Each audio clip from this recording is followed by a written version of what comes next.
Hello everyone, and now welcome to Game 2 in the series, Game 2 between Report, my ally. Oh, let's go ahead and make sure that, everything all set up here. There is StarShaped, there is War Chief Rich. They will be going up against Report, my ally, please, and also Armin G.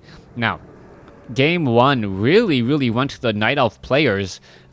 Just that opening of mass huntresses with archers behind. The undead player did level up his Death Knight, but he really didn't have enough. War Chief Rich and just was able to set up that expansion very early, get into about an 80 supply army of huntresses and archers, and pretty much could have A-moved with that army and absolutely destroyed his opponent. And I think that's what you saw there. This game of WarCraft 3 actually playing much more like StarCraft 2, where the superior economy led to a superior army and the victory. Now, what's going to unfold here in game number 2? Well, so far this is on Nullwood for all of you WarCraft inexperienced viewers out there. This is not a map that you guys see very often in 1v1 and fairly rarely in 2v2 as well. There are 6 spawning locations, and these 2 off to the north are the empty locations. That does mean that the main majority of the battle will be fighting and going along right here. Now, this is actually going to be a little bit of a weird play. War Chief Rich wants to get a superior economy going, but I don't know if he's going to be able to do that. However, the undead player may actually have a little bit of an easier time since he's able to set up this expansion here. But then again, the Night Elf player of blue should be able, StarShaped should be able to set up another expansion here as well, just because this one is right in the middle of no man's land where you do not want to try and engage. Alright, a footman being added this time from Report My Ally Please. So it wasn't a Night Elf combination. It is going to be a undead human combination instead of that Night Elf 1-2. Alright, Archmage now quickly coming in, gonna go ahead and go after this Null Brute here. Not quite sure why he didn't call to arms and try to take down this mercenary camp, which is actually very common. You can pick up that Troll Shadow Priest. It is a very strong unit in the early portion of the game. And with that strong unit, that strong ability, it can really tip things in your favor. All right, let's see. But now, wait a second, hold on. All right, so he was random. All right, so he was playing random last time. So now we're going to be seeing that the Ancient of War is actually going after the Null Warden here. And is the Null Warden going to get taken down? Yes, it will. Demon Hunter sitting at level 2. And oh, the Water Elemental taking a little bit too much damage. Is it going to get taken down by... Oh, no, it is not. I do not believe the Demon Hunter got the experience just enough right there. Very powerful. Now, the undead player will really need to build a strong army if the human player wants to try to go for any sort of mortar teams that I guess a lot of the viewers are currently suggesting. However, what is a problem here is that this opening inside his base could lead to a massacre of peasants. Now, down over here, we are going into a little bit of a battle. This is light blue versus dark blue. And what is going on over here? The Wisp trying to get away, and it is going to get a detonation off instead. All right, let's take a look at this Footman and Water Elemental on its way over. The Death Knight finally out on the field. It is already at 88 experience, may be able to get up to level 2 at this creep camp if the Priestess of the Moon does not try and interrupt this. Alright, the Priestess of the Moon has interrupted here. We are going to be going after the Null Brutes pretty easily, and now the Priestess of the Moon is deciding to back off. He doesn't want anything to do with that. Alright, the Null Brutes are going to get taken down. Meanwhile, back over here, Militia now being called over, and where are they going? Not 100% sure, as you can see that the Priestess of the Moon, oh my goodness, is it going to get stuck? No, that Priestess of the Moon just in time started a bit of its run, and because of that just-in-time maneuver there, oh, there's the detonation on that Wisp, was able to squeak through. Now, the Priestess of the Moon, however, does feel a little bit far away from home, and this is going to be a little bit of a weird problem. If the blue army of War Chief Rich and StarShaped is too aggressive, that means that they're always going to be fighting a little bit of a long-distance war. Now, this War Chief Rich has to be careful here. Oh, let's see. Oh, my goodness. Are we going to get a surround on the Demon Hunter? Yes, we do. We have a surround on the Demon Hunter already, as the Demon Hunter is just absolutely getting torn apart. Here is that Ancient of War. The Demon Hunter is he going to be able to back off in time? And the Demon Hunter looks like he is able to get away. down to 31 hit points. And I believe the death coil was already on cooldown. Not sure right there. There's the death coil there onto the archer.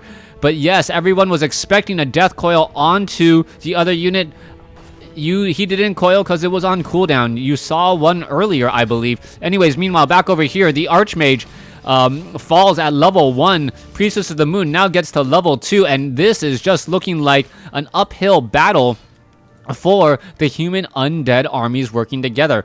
Archmage will resurrect very, very quickly, though, since it is only a level 1 hero. Meanwhile, the Priestess of the Moon sitting at level 2, now with perhaps Searing Arrow or Owl Scout. Not sure what's happening there. All right, Naga Sea Witch now coming over as well. We are going into the Arcane Sanctum as the Footmen and the Riflemen now trying to back off. All right, the Undead Army once again out of position, now needs to run all the way in from the north, and this is not looking good at all.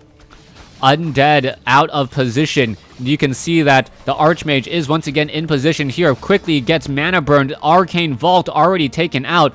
And the Undead Army is trying to reinforce, but will not be able to, as the units are already on the run. So far, a lack of scouting, a lack of teamwork, really the problem, and a lack of skill perhaps between these two armies, as the Archmage sitting at level 1 is not able to drop a water elemental. Alright, the Priestess of the Moon now still backing off here. You can see that the Undead Army is over here, and all that the Death Knight can really hope to do is just sit here, perhaps pick up another hero, and maybe even some meat wagons would be a very, very smart call against this, what is looking to be a very, very unarmored army. Now, perhaps even fragmentation shards would have been the better choice as well. You can see the Arcane Sanctum. We're now going into an Arcane Vault. I cannot imagine them going into Spellbreakers. Not exactly sure what the premise is here. Unless you get Blizzard and Flame Strike and massive AoE, what can the human army really do?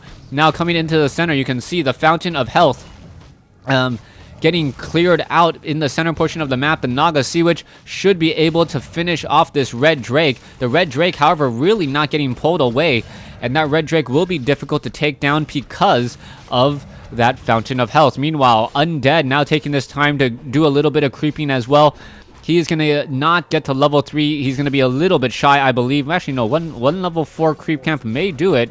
Yes, right on the money, or one experience over the money there, as you can see a lot of poison. Blood Mage is out on the field, so it is going to be a Blood Mage Archmage composition.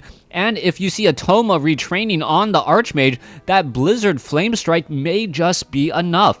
The problem with Huntresses is that because they are somewhat melee and they need to get close within range, once they are within range, once Blizzard starts to happen, things can go awry very, very quickly. Alright, there is a Scroll of Regeneration there. There's a mana burn onto the Archmage already, and that Archmage definitely needs plenty of mana for anything to really get going. The Death Knight trying to play a little bit of solo game here, perhaps if he's able to get high enough in level, but he's already level 3. The Lich, even at level 2, is not going to amount to very much at all, as skeletal minions taking a bunch of damage there. Alright, Death Knight picking up a Wand of Mana Stealing. That will be helpful later on, as we are looking at another unfortunate battle coming in for the Night Elf army, or the human army here. The human army just trying to fight back, unable to leave his base, as the Huntresses are now rushing forward. There is one Crypt Fiend here, and that is not going to be useful at all, as the human army now teleporting straight in. Perhaps should have teleported down over here to try and trap his opponent's units on the inside. Bad Scroll of Town portal, and you're just constantly being split and falling apart. Alright, Undead Army going to find this Tree of Life and perhaps try and take it down. The problem with this Undead Army, though, is that it does not deal a lot of damage against buildings. Meanwhile, off over here, Archmage apparently not realizing there's a Granite Golem in this army here, and this is extremely difficult to take out. An Owl Scout is going to be able to see all of this and now just creepjack him from the back. That's exactly what we're going to see. The Priestess of the Moon now making its way in here, and this has just been a textbook example of not how to play 2v2. The team that is constantly working together has been the winners of every single fight, and maybe even the winners of every single game, as there is a Siphon Mana coming back here. Blood Mage currently surrounded. However, the Water Elementals are actually doing a very good job here. Perhaps StarShaped overestimating his chances, thinking that he could easily take out what should have been a very easy army. All right, all of a sudden, a Swirl Town Portal. Oh, what is this? All of a sudden, things are now turned around here as a bear. One bear is going to get focused down. A second bear may get focused down as well. No, it does not get focused down in time, but a Scroll of Town Portal was burned, so another one was burned as the Archmage quickly buys another, and perhaps we're going to see a fight somewhere else. Archmage really turning things around, and what was going right so well for StarShaped is now starting to go wrong for him. As you can see that StarShaped is caught on the wrong side of the map. Alright, this is going to turn into a little bit of a split force again. The Blood Mage does have a little bit of mana, so does that Archmage. And are we going to perhaps see, trying to take out this really difficult creep camp here. Alright, this is going to be rather interesting. There is the Water Elemental again. There is that Blood Mage suffering a little bit of damage, and now in comes the bears. Without slow, this is going to be an absolute nightmare, as the Naga Sea Witch should be able to start slowing down this entire army. There is that slow poison there, as the units are all teleported back away from this fight. All right, there I believe is one unit. Another unit could get taken down. Yes, the priest now taking a little bit of damage as well. It's gonna get, it gets taken on by its own friendly fire as a mana burn hits the Blood Mage. Blood Mage with Siphon Mana against a Demon Hunter. That's always a very interesting fight there. I haven't even seen a Flame Strike go down yet. Perhaps it's Manish. Oh, there is the Flame Strike, and there it goes, hitting off some of the archers. But this is still a bit of a uphill battle. All right, another bear gets taken out. Another bear gets taken out. Wow, my game sounds were a little bit loud. Anyways, coming back over here, we are taking a look at Huntresses and Archers now coming back, and it looks like the Undead army is just starting to piece some things together, and it's starting to work out well for him. An Undead army, in addition to the human army, is starting to fight together. And are we going to get into a little bit of a trap here? We may, as the Crypt Fiends and other units are now all coming in together. All right, here you go. This is a 2-on-1 fight here, as the Obsidian Statues are now joining in.